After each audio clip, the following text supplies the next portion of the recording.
तारीख को जब गुमिनसान रिपोर्ट और साथ में 137(2) BNS की कायमी थाना लवन में की गई थी।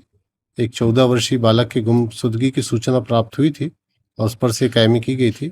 दिनांक 1 तारीख को शाम के समय सूचना प्राप्त हुई कि एक अज्ञात शव डोंगरीदी के पास जो नदी है उसमें उसके बेड पे है करके, और वहाँ पे पुलिस टीम और FSL टीम ने पहुँच के उस शव को जो ये उथला हुआ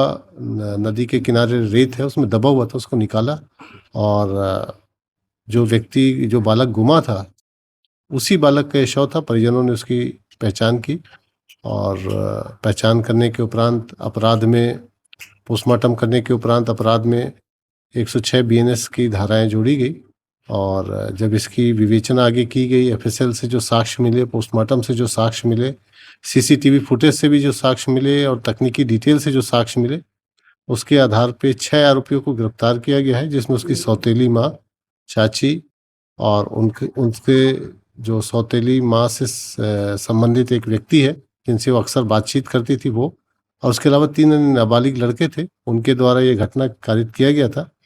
और बेसिकली जो मृतक था उसकी माँ का सौतेली माँ से नहीं जमता था, बच्चे के परवरिश को लेके लड़ाई झगड़ा होता रहता था और साथ में कुछ गलत संबंधों के लिए भी उनमें शक था, लिहाजा ये घटना कारित की गई थी। और इसके लिए सौतेली माँ और मृतक की चाची ने मिलकर 50,000 रुपये जो मारने वाले हैं उनको दिए थे, और उसमें से 20,000 रुपये लगभग बरामद भी हो गए हैं। घटना में जो आपस में कन्वर्सेशन है वो बहुत महत्वपूर्ण था, क्योंकि जिस समय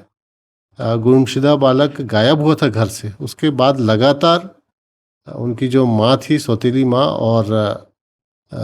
मुख्य आरोपी जो था, उनसे बीच लगातार बातचीत होती थी। और